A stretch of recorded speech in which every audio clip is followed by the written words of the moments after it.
mu gihe aborozi b'inkoko bavuga yuko korora inkoko nta diro ikirimo bitewe n'uko ibiryo by'amatungo byiyongereyeho 50%, bavuga yuko nta nyungu bagikuramo. Bamwe bagiye kuzareka umushinga wo korora inkoko zitera amagi ndetse n'inkoko z'inyama. Bavuga yuko bitewe n'uko ibiryo byazo byahenze ku isoko nta nyungu bagikuramo.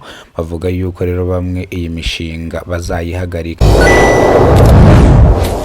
Reka amakuru yacu tuyerekeze mu karere ka Gasabo. Umugore utuye mu murenge wa Kinyinya ariyemerera ko yishe umugabo we amuteye icyuma mu izosi.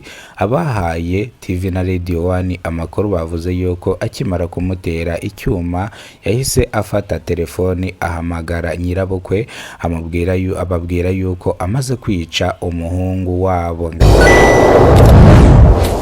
Muhanga mu murenge wa Kibango, abaturage bamaze iminsi 2 bahagaze ku mugezi wa Nyabarongo aho umusore uri mu kigero cy'imyaka 19 y'amavuko yarohamye ari kugerageza kwambutsa inka. Abaturage bakaba bamaze iminsi 2 batarabona umurambo w'uyu musore. Ngayo nguko rero ini ncamake y'amakuru n'imbere bwo bwa mbere ugeze ku no muyoboro wa Kidasamura TV Rwanda. Kora subscribe, fungura inzogera kugira ngo uzajye ubasha kubona amakuru mu gihugu cy'u Rwanda kandi yizewe. Reka amakuru yacu tuyatangiriye ku borozi borora inkoko babigize umwuga. Ni mu gihe aborozi borora inkoko bavuga yuko ibiryo by'amatungo byahenze. Bavuga yuko inkoko ntago bazigikuramo amafaranga, bavuga yuko ubwo basigaye bakuramo ibihombo.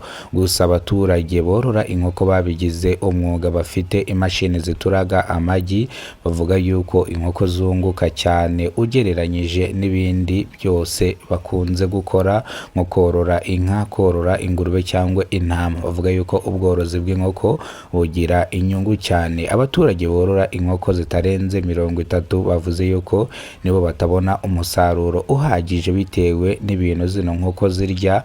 Bavuga yuko ibo bagurisha amagi zino nkoko ziteye. Bavuga yuko rero bungukira mu magi iyo ibiciro by'ibiryo by'inkoko byuriye. Bavuga yuko bahura n'igihombo. Ngayo nguko rero reka amakuru yacu tuyakomereze mu karere ka Gasabo. Umugore utuye mu murenge wa Kinyinya ariyemerera ko yishe umugabo we amuteye icyuma mu izosi.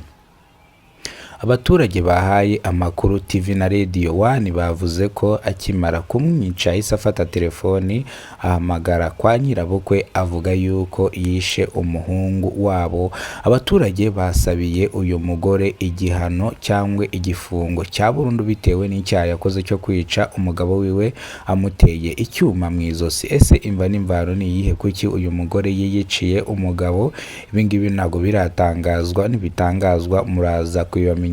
Gusa uyu mugore yatawe muri yombi akurikiyeho icyaha cyo kwica umugabo wiwe. Ngayo nguko rero reka amakuru yacu noneho tuyerekeze mu karere ka Muhanga. Hari abaturage bamaze iminsi 2 ku mugezi wa Nyabarongo mu murenge wa Kibango. Umusore mu kigero cy'imyaka 19 y'amavuko yarohamye ari kugerageza kwambutsa inka. Kugeza izi saha ntago aragaragara hejuru y'amazi ngo babona umurambo we. Barimo baribaza ko uyu musore yaba yaratebeye ingona zikamurira mwano mazi cyangwa umusenyi ukaba waramufashe akaba ari mu mazi hasi. Abaturage basabye yuko haza abantu babishinzwe bagashakisha umurambo mwano mazi nimba bakareba nimba nyakwigendera atitabye Imana cyangwa akiri muzima. Ngayo nguko rero reka amakuru yacu tuyasubikire hano. Niba bwo bwa mbere ugeze ku no muyoboro wa Kidasamura TV Rwanda n'ugenda udakoze subscribe ngo ufungure inzogera, amakuru nakagaruka. Imana ibahe ubuzima buzira umuze kandi Imana ibarinde. Murakoze cyane.